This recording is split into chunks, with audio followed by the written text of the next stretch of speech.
Welcome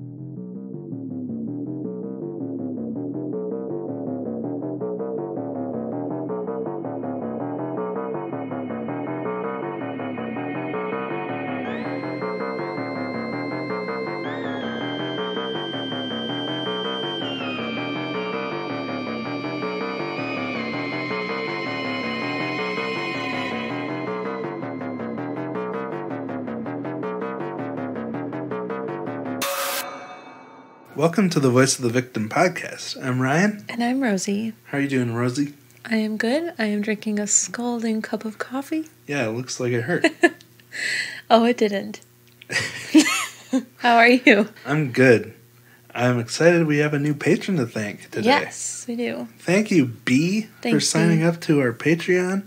We really appreciate you and all our patrons. And we're excited that you get to listen to a brand new episode on Patreon. Yeah, that's right. We just released episode 18 of our premium episode series, which means there's 18 episodes you can't get on the main feed over on Patreon. Plus a bunch of other stuff that's random. So go check that out. It's about the first kidnapping for ransom in America that got massive media coverage. So very interesting. Mm-hmm. We also have a review to share before we get started. It's entitled, I Feel Like You Get It. I've always loved true crime shows, but podcasts were new to me. I don't even know how I found you guys, but here we are. You two have such a unique platform with genuine compassion, but I can't help but come back every single week. Thanks for covering a story I submitted in your first few episodes, the story of Robbie Wayne. Wow. That rocked my world in elementary school. Thanks for being you, Tamara Rickman in California. Thank you so much, Tamara. So Tamara's been listening to us since we started, basically. Yeah. She is the one who requested that we cover Robbie Wayne, which I think is episode 20 and 21, I think. Yeah. So, yeah, she's been with us a long time. So we really appreciate that you've listened to us for so long. Yeah. That's amazing. Yeah. So thank you for this really nice review. This episode of Voice of the Victim podcast is brought to you by Yarn. Have you ever wanted to snoop through someone's phone without getting caught? You're curious how others live or how they love? Well, obviously, that's super wrong. But now you can do it guilt-free on a little app called Yarn. You can explore adventures like never before by tapping through immersive, scary, steamy, and thrilling stories through texts, video calls, voice notes, and much more on the Yarn app. That's YARN. The newest story that I started watching is called Hacked.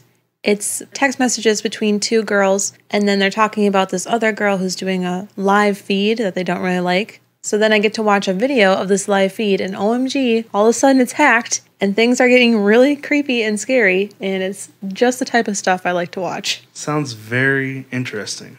So tap through the most addictive and immersive stories today only on Yarn. Trust me, with over 27 million downloads, Yarn is a must-play. Download Yarn for free on the Apple App Store or Google Play. That's YARN. From steamy to horror, Yarn has it all. Are you ready to get into the story, Rosie? I am. I see the word Disneyland. Yeah, exactly. This story takes place in Anaheim, California, which is where Disneyland is. RIP. Yeah. Still not open. I almost wrote that on the outline. Did you? Disneyland, RIP. But you were like, you don't need to because Rosie will say it. Yeah, I knew it would come up. I really hope that they are able to recover from all this madness like everyone else. But anyway, the story begins with Angela Connell and Ian Diaz. All right. So they met in January of 2016. They began dating and things moved extremely quickly. Within just 1 month, by February of 2016, the two of them got married. So it's a pretty quick engagement, but... Pretty quick? Some people just can't stand not being married to each other. I mean, if you were watching a TV show and you were really into the romance, you wouldn't think anything of it.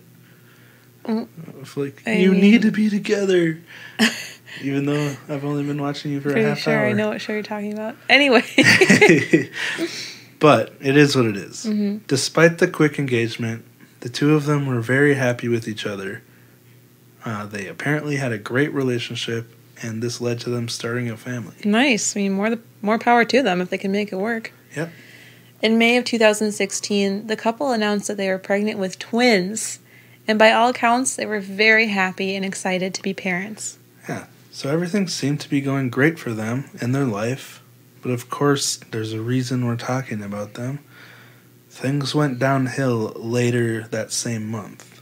On May 29th, 2016, Angela received a very strange and scary email. So we're going to read part of what it said, but be aware, it says some really disturbing things, so listener discretion is advised.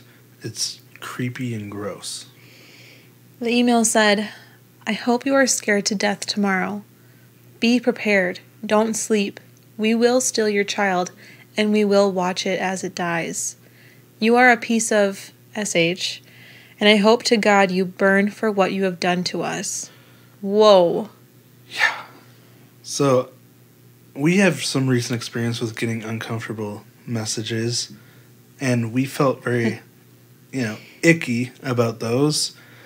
But can you imagine how you feel if you got this? I would be so confused and, what do you do? Wouldn't you just get a massive pit in your stomach and be terrified, though? Yeah. It would be a very scary and confusing email to get, like you said. But it seems like some people out there have a serious grudge against Angela here. Now, 2 days later, on May 31st, another email rolled in. That one said, "You deserve nothing but a life of lonely torture. I have ways to hurt you. There is no place you will be safe anymore." So another barrage of threats. And this continued day after day. On June 1st, an email said, "You might be beautiful. You might be the one he married, but you are still a sinner and must be punished. I will make sure you are reminded of your place by force." Okay, so this is like a scorned woman? Yeah, that's how it seems. It's someone who had once been with Ian. Right, that's what I'm gathering. And is super jealous now. Then on June 2nd, "I know you are leaving work. I watch as you walk. Let's play a game." Oh my gosh. This would be absolutely terrifying, especially if you get this email while you're walking to your car from work or something. Like, and these people are just now starting a family. They have a lot more to lose now that she's pregnant, so it would be terrifying. But Angela and Ian had a bit of an idea of who this could be based on what we, the whole scorned woman thing. Not only did the person make it clear that they were an ex-lover of Ian, but also the multiple email addresses used to send these messages had the name Michelle in them. Okay. Got it. So Angela took this information to her husband, who immediately put the pieces together. Before he had met Angela, he'd been in a relationship with a woman named Michelle Hadley. And not just a casual relationship. They had been engaged. Okay. But just as they started to put this together, they started receiving even more threatening emails containing photos depicting some really disgusting things, like violence against women and children. I'm not even going to go into what was in these photos because it's not necessary and it's disgusting. But it was starting to get really creepy, and I can't imagine how panicked and paranoid I would be in this situation receiving messages like this. Right. Around this same time, Angela discovered a Craigslist ad that someone had made using her name and her address, asking for someone to help her fulfill her sexual fantasy. Now, just having your address and name out there alone is terrifying, but the details of this sexual fantasy that they were advertising is also very disturbing, especially for people who have experienced trauma. So, another warning, the ad was claiming that Angela had a fantasy of being sexually assaulted. Oh my gosh, what is wrong with this woman? Right? Angela had a dog which she regularly walked at night before bed, and the ad, claiming to be Angela, invited someone to find her while she was walking her dog at night and sexually assault her. This is terrifying. Adding that she wanted them to ignore any resistance she might show because that was part of her fantasy. Who would actually believe that this was legit? Exactly. If anyone were to reply to this, they must be an absolute freak, because anyone rational would realize, okay, this is way too sketchy. I'm not going near this. Right. But like you said, it's absolutely terrifying. Someone out there was using her name and address to set her up to be attacked. Like, who even thinks of this? Right? And all I could think while I read this is how fortunate it was that she discovered this ad before anything actually happened. Good. Before anyone could reply and fulfill what it asked for. Because I can't imagine anything scarier than this. Now, understandably, this led to a lot of confusion for Angela. It seemed pretty obvious that whoever posted this ad was the same person sending the threatening emails. But she had no idea who Ian's ex, Michelle, was, or why she would have such harmful thoughts against Angela. But at least they have an idea of who this could be, and that can hopefully get them some help. Angela went to the police for the first time on June 1st, 2016, a few days after the threatening emails had started. She told them everything that had been going on and let them know that Ian's ex-fiancée, Michelle Hadley, was most likely the one to blame for this harassment and attempted incitement of assault. But the police told her there was nothing they could really do for her because no one had actually physically hurt her and no one was stalking her. But cyber stalking, right? Like, kinda. Yeah, well, absolutely. I don't know much about law at all, but I would hope there are some actions you can take against harassment, or at least against someone posting these ads about you. Mm-hmm. That should be enough right there to be a crime. Like, can't they subpoena Craigslist to get the IP address of whoever posted this extremely horrifying ad? And if they knew who posted the ad, you'd think there'd be some kind of legal options from that point. But I don't know. That's what I would hope. You would just think that there could be something done with threats like this. Yeah. So Angela went home in hope that the whole thing was a hoax and that she would be safe. On June 6th, Angela took out a restraining order on Michelle Hadley, hoping that the emails would stop. But on June 13th, Angela went to the police to report that she had seen strange men lurking outside her house and watching her, as well as strangers parked across the street, watching from their cars. So she brought it to the police. But again, what happened, Rosie? She was turned away. She was told again that there was nothing to work with. On June 17th, there was a court hearing for the restraining order. Angela and Ian walked into the courtroom surrounded by supportive friends and family, and Michelle actually showed up. Can you imagine if, being in this situation? Mm-hmm. Well, no, I can't really. But at least they had some supportive friends and family there. Mm-hmm. Angela walked over to her and handed Michelle a pile of paperwork. And this was actually their first time ever meeting face to face. Weird. Because up to this point, Angela had no idea who Michelle was. Bizarre. Very bizarre. That was up until June 24th, when she called the police again, extremely distraught and upset.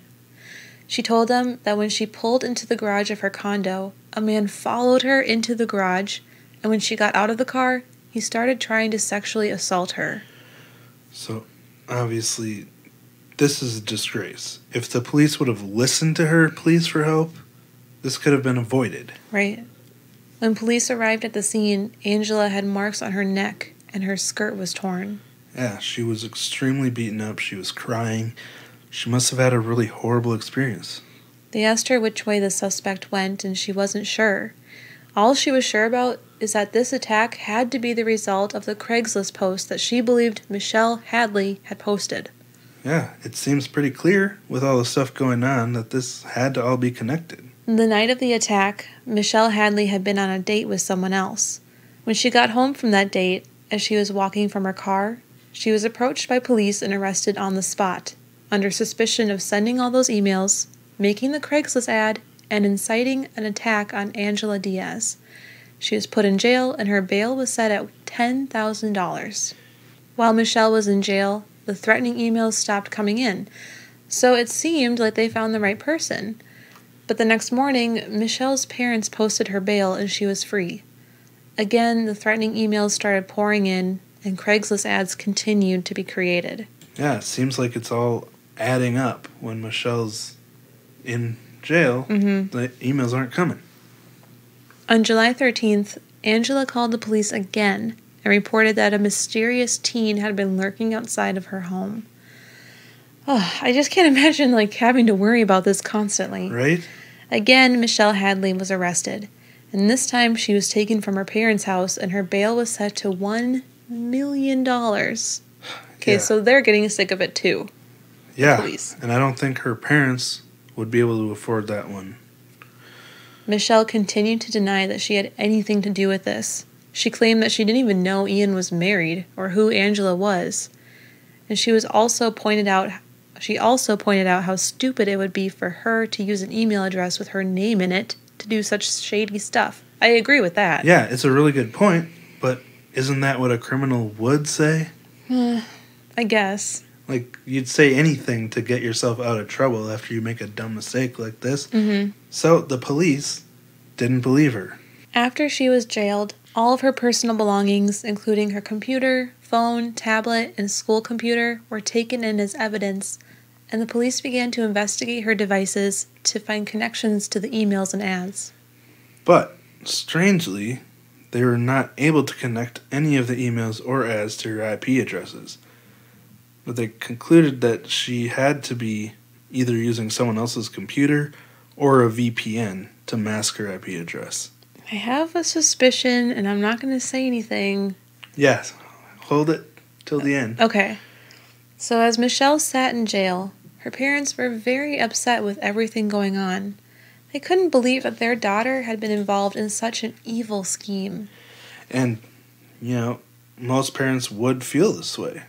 They must have been blindsided with all of this. Can you imagine hearing your kids up to no good?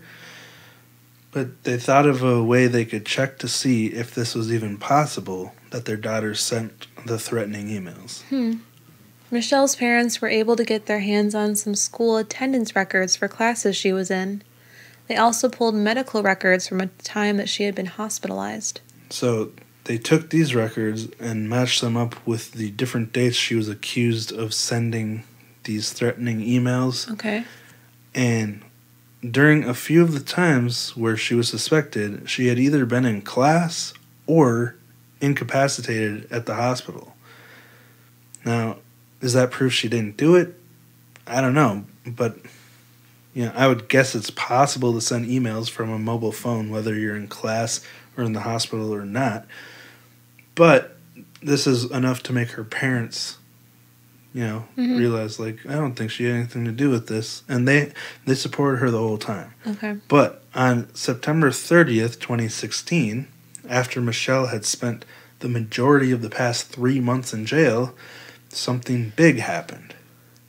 Okay. Here it is. Is this what you were thinking? Yeah. Okay. Ian Hadley, the husband of Angela, the woman who had appeared to be the victim of all this harassment, set up a meeting with the Anaheim police. While he was there, he delivered some shocking news. Ian told them he believed that his wife, Angela, framed Michelle Hadley for all this harassment. He told them Angela was a compulsive liar who had faked her most recent pregnancy, printing sonogram photos off the internet and manipulating an at-home pregnancy test to fool him into believing she was pregnant. This is wild. He also said that she lied about a miscarriage earlier in the year, telling people she had miscarried because of the stress of being harassed by Michelle Hadley, when in reality, Ian had encouraged her to get an abortion because they weren't sure who the father was. Whoa. So clearly this is a mess. According to Ian, the closest person in the world to Angela, who up until now was the victim, she's a compulsive liar and made this whole thing up just to get back at an ex-girlfriend of his, which would mean that this woman who's been sitting in jail for almost 3 months is completely innocent, wrongfully imprisoned, and I just want to mention her time in jail was not easy because she was facing sex-related charges, so she was automatically branded as the worst kind of inmate. Right. Oh my goodness, I still am like processing all of that stuff. Yeah, it's a big twist. Michelle had been strip searched.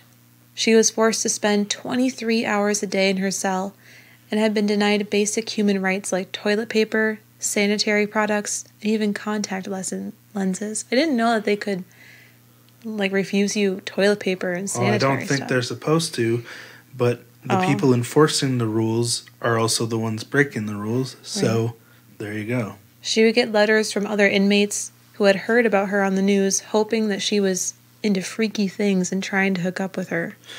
So this woman, who now we find out is completely innocent, has been subjected to all of this, forced to be in close proximity with real criminals, all while doing nothing wrong, being completely blindsided with these accusations. Mm-hmm. Can you imagine? No, I can't. I mean, everybody she knows thinks that she's this terrible criminal. Yeah, that's another big thing. But even after Ian revealed all of this to law enforcement, they continued holding her in jail. Interesting. A whole week passed after Ian came forward, when finally an Orange County Deputy District Attorney showed up, shook her hand through the bars of her cell, and apologized for what had happened. Wow, thanks, means a lot. Then, finally, Michelle was released. But she was still forced to wear an ankle monitor, even though she was likely proved innocent. Yeah, so she was an avid runner, which she couldn't run while she was in jail. Mm-hmm. And then, once she was finally released, she had this clunky monitor on her leg, which, when she was trying to run, it kept hitting her other ankle, and it was like ruining her favorite hobby, all for something she didn't do. So, if Michelle Hadley wasn't who we thought she was, who is she really? As we mentioned earlier, she was one of Ian's exes. Mm-hmm. So, Rosie, let's talk about her. All right. In 2013, Ian and Michelle had met on a dating website and started going out. Now remember, Ian and Angela got married in February of 2016, so this is 3 years earlier.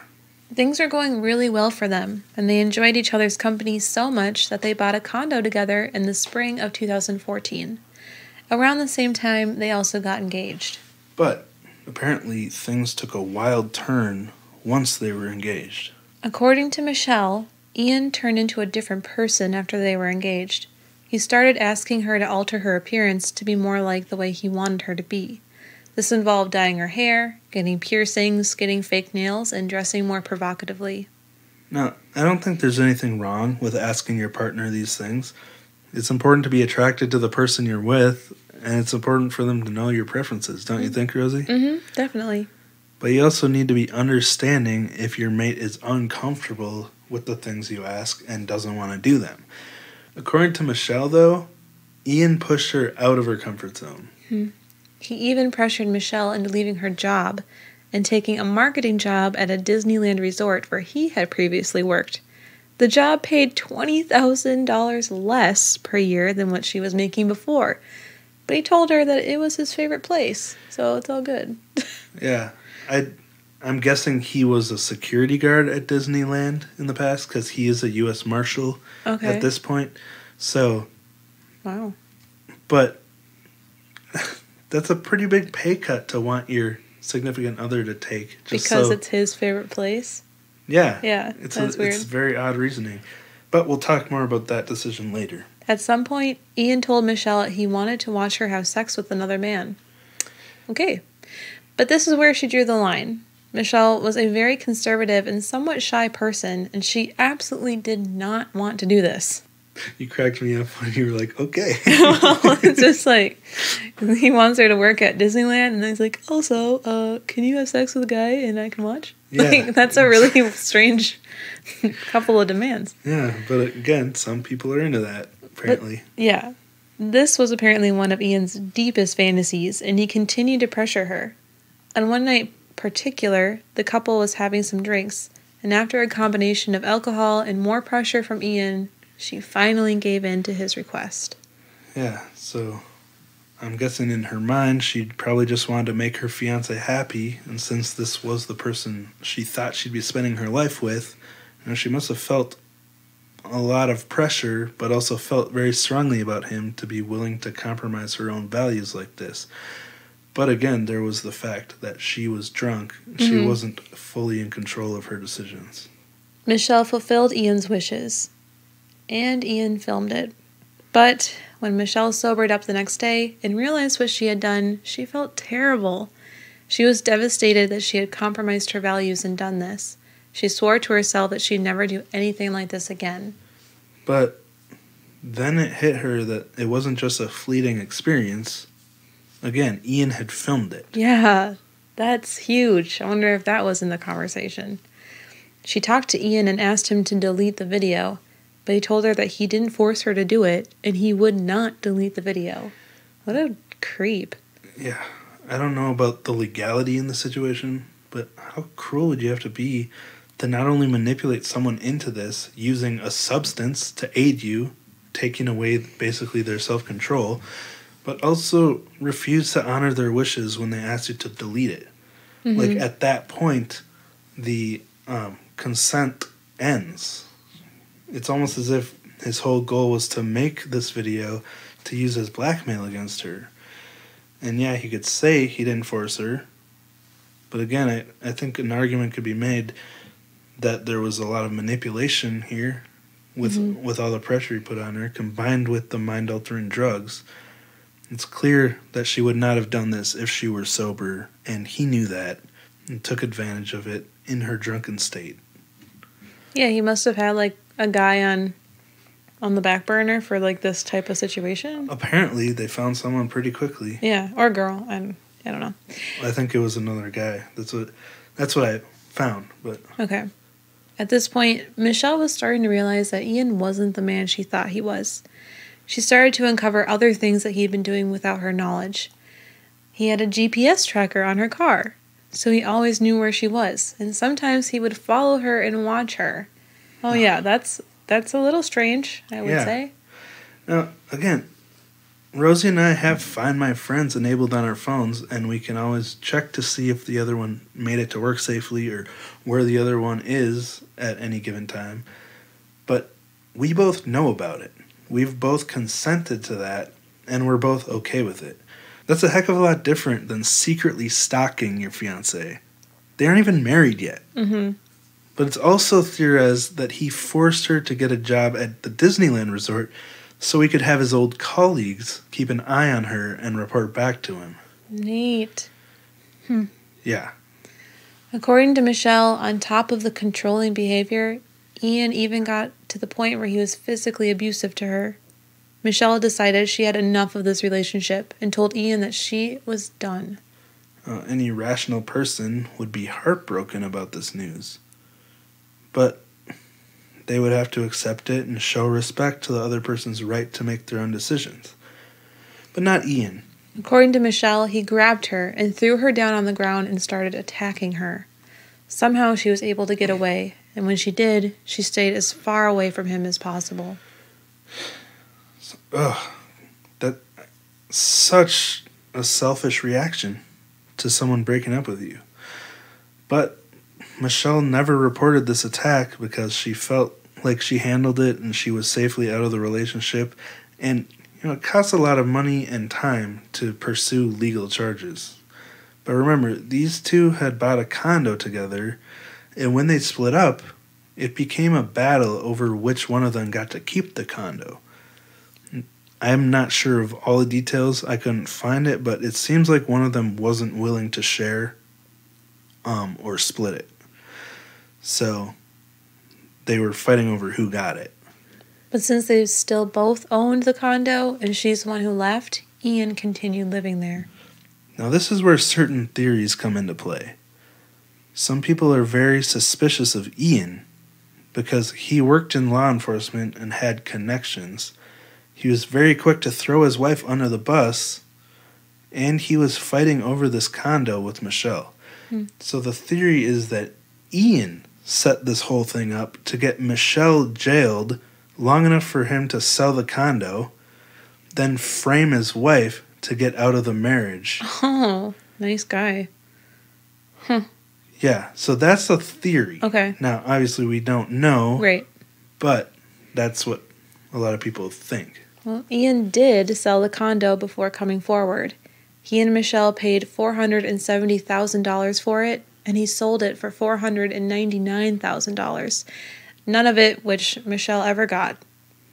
Meanwhile, she is buried in debt from unpaid bills that piled up while she was incarcerated. So that really sucks for Michelle. No matter what the situation was between Ian and Angela and what the truth is, this just really sucks for Michelle. Mm-hmm. And what sucks even more is that even after Michelle was released, she still had to face public shame from people who heard about her on the news. She was trying to heal from this horrible trauma, and yet people were still believing old media theories that there was some kind of love triangle putting responsibility on her. And she was not allowed to speak publicly during this time.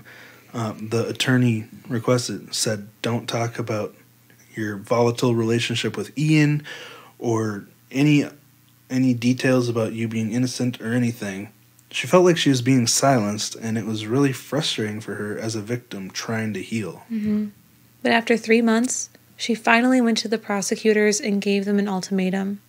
She said that if they didn't announce her innocence soon, she'd go to the media and publicize all the investigative steps law enforcement had skipped before locking her up. Yeah, so apparently they had to have not done their jobs correctly if they could lock up a completely innocent person for 3 months like this. But finally, on January 9th, 2017, she was publicly exonerated. But she's actually still in the middle of a lawsuit now, Hadley versus the city of Anaheim, because the lack of investigation to find real evidence has literally ruined Michelle's life. She felt that all law enforcement cared about after her release was covering up their own complicity in the wicked scheme. And she's got every right to be upset about this and want some kind of justice. But now, let's talk about what happened with Angela. If Ian really set her up, that would also make her a victim of this scheme. And some people theorize that he may have been the one sending the emails all along, and Angela really was terrified and had no idea they were coming from her own house. But it's also very possible that they were in on it together. Right. We don't know. On January 6, 2017, Angela Diaz was arrested. Police framed the arrest as the result of a painstaking cybercrime investigation, where they were able to reveal that the emails had come from the Anaheim condo itself, where Ian and Angela lived, as well as Angela's father's home computer and Angela's cell phone. So, this does make Angela look pretty suspicious if they were coming from her dad's computer and her phone. Right. If it was all Ian, why would that happen? But it's interesting because it really seemed like they gave Ian some special treatment that Angela didn't get, or Michelle didn't get either. At the time, they didn't even reveal his identity. And he was the only one whose identity they didn't reveal. Right. They referred to him as John Doe when they made public statements saying that the current evidence didn't show involvement from Angela's husband, whom we know is Ian. So just a reminder, Ian was a U.S. Marshal deputy, and of course, that will always lead to conspiracy theories that he's being protected because of his connections. But it is very odd that he would sell the condo while Michelle, the co-owner, was in jail. Especially when he was apparently sitting on this info for a while. I'm very curious when he claims he discovered that Angela was behind it. I guess maybe it's possible he just didn't realize it until the end of September, but yeah, seems like a long time for him not to realize it.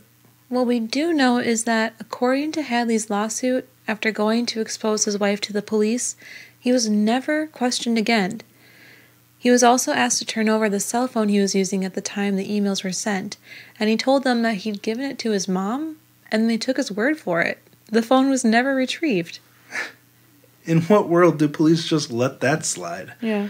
I would expect any normal person who was close to someone committing a crime to be a bit more forcefully investigated, but I don't know. Angela was accused of using a VPN to mask her devices while creating this fake scheme against herself, which investigators used as an excuse for not being able to track down the source of the emails sooner. But again, according to Hadley's lawsuit, a warrant returned from 3 days before Michelle's arrest has shown that 21 different threatening emails had come from the Anaheim condo where Angela and Ian lived. I don't know why they would use a VPN sometimes and then other times not. But how did they get this info before Michelle was arrested and completely ignore it? And I think that's what Michelle really wants to know, because this is in her suit against the city. Right. But on October 17th, 2017, Angela pleaded guilty to 10 charges of false imprisonment and perjury. Her maximum sentence could have been life in prison, but was offered a plea deal of 5 years. Currently, she's serving her time in a re-entry facility in Central California. Well, that is a big difference of life to 5. Yeah, it is. So Angela at least serves some time for her part in this horrible crime. Hopefully she did have a part in it. Yeah. But even her defense attorney had suggested that she didn't do this on her own. And I would take her pleading guilty as an admission of guilt. I couldn't find anywhere where she was fighting it. Okay. But even her own defense attorney suggested that Ian may have had something to do with this. Right. It's become a large concern that Ian Diaz was not thoroughly investigated and basically received a free pass to not have his phone searched. But he lived at the same address where the emails were proven to be sent from. So, of course, we have questions. But what's really important to us is what the real victim thinks of this. And obviously, Michelle Hadley is the victim of this crime. She was thrown in jail for 3 months, being completely innocent. There's just no excuse for that. After experiencing time incarcerated, Michelle Hadley said she never realized how terrible the prison and jail system was. She feels it should be reserved for the baddest of the bad. That's quote unquote. And she had said that at one point she doesn't think Angela is one of those people, but she does think Ian is. She told BuzzFeed, quote, "To me, her going to jail isn't really true justice." Yeah, this means a lot coming from someone who was the victim of a horrible crime and who also spent time in jail to say this. Because, I mean, she's seen it from both sides now. She has a full field of view of this situation. And she's saying she doesn't think Angela should have gone to jail, but she thinks Ian should have. That means a lot coming from her. It turns out that Angela Diaz had actually been a pretty decent person in the past. She'd founded a non-profit organization after graduating from Arizona State University. The non-profit, called Youth Speak, was formed to help build self-sustaining clinics, schools, and youth facilities in underserved countries. They apparently had projects in Honduras and Central America. Well, that's pretty cool. Yeah, but it's shocking. This person who apparently committed this horrible crime against Michelle Hadley had been such a decent person in the past. And she was actually inspired by her father, Dr. Patrick Connell, I think. I think it's Connell. I'm not sure, but he had spent several years volunteering in Central America and other different places. And Angela also didn't have any criminal record besides some minor traffic violations. So, yeah, it's weird. It just seems really strange to me that a person who seemed to want to help the world would end up part of this malicious scheme. It does seem more likely that she herself could have been framed or manipulated into it with a promise maybe of profits from the condo or even just being able to live there.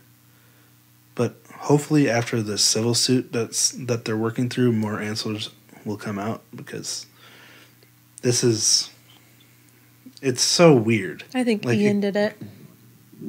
Yeah, me too. And I'm afraid to say that because he's a U.S. Marshal, but... I'm not scared. Good. It's just... There's too many weird coincidences that obviously he and Angela were not treated fairly, like not treated the same. Right. So that in itself is weird.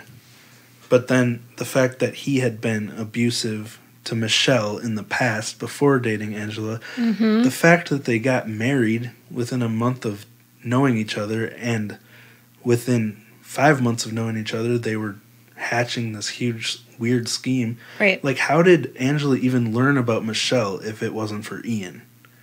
Like, how would she know about Michelle? That's super strange, because Michelle says she didn't know Ian was married until these accusations started coming out. So they didn't know each other. They didn't know of each other. There's got to be some way that Angela found out about Michelle. Right. And how could she have that much resentment for someone who's not in their life anymore and who isn't with Ian anymore? It's like, there's just so many weird things that don't add up. So I'm hoping we learn more as time goes on and this case becomes more and more looked at. So, yeah, hopefully some people are learning about this case because of this episode and can look into it for themselves. Maybe some people who actually know what they're talking about. And yeah, I thought this case needed a little more light shot on it because I've never heard of it. Yeah, very, very interesting. Nicely written. Thanks, Rosie. That means a lot. I really do put a lot of time and care into how I craft the episodes, and this one was one of those where I wanted to get it just right. So, like, all the twists and turns had an impact, you know? But I hope you enjoyed listening. Again, we have our 18th Patreon episode available over on Patreon. Go check that out if you're a patron, and if you're not, you know where to find it. The link is in the show notes. So. Yes, we'd love to have you. So, Rosie, you have anything else to say before we go? Are we talking about what happened? What happened? We got some real hate. Oh, I guess I did allude to it when... Just very vaguely. Kind of didn't want a podcast for a hot minute. Yesterday? Yesterday. Yeah. And it sucked. And... yeah. Well, we're not going to talk about who it is, but we have deleted the episode. It's a weird thing, and I admit that we need to learn more about the legality of everything, because we don't know. Our main goal is helping people to think more about these situations and what they would do if they were in them. Right. Yeah, that was the thing that, really, poked my heart, or, stabbed it, because the person had accused us of not really helping anybody if we're not getting, the consent word for word. And I understand if it's a private story. I know. And we're, digging it out and exposing it. When it's on public programs and news outlets and stuff, then it's different. Yeah, I don't know. It doesn't need to be talked about that much. I just wanted to be real about it because it really, really destroyed my self-esteem about podcasting for a real good hot minute. Yeah, but then you got some really nice advice from Justin from Generation Y, and that always makes us feel better. Yeah. He basically put our minds at ease. So, yes, he did. That was really nice. Justin's an awesome guy, just so you all know. All right, well, I think that's about it. Yeah, like we said, we want to believe that we're all on the same team, just against child abuse and against horrible things happening to people, and that we can all be fighting for the same thing. Right. So it shook our confidence up a bit yesterday, but we talked to Justin. We feel better. It's all good. Of course, no one's opinion of what we do matters more than the people who we're talking about. The actual victims of the story. So that's we will always honor their wishes. Yeah. That said, we are going to go. Yeah. We are going to talk to you next week. I'm going to go cry and puddle my tears. I'm sorry. It's okay. I'm sorry it affected you so much. Just But dandy. if you want to keep hanging out with us for a while, again, there's a new episode over on Patreon. Mhm. So, thank you for listening, and we'll talk to you next week. All right. Goodbye.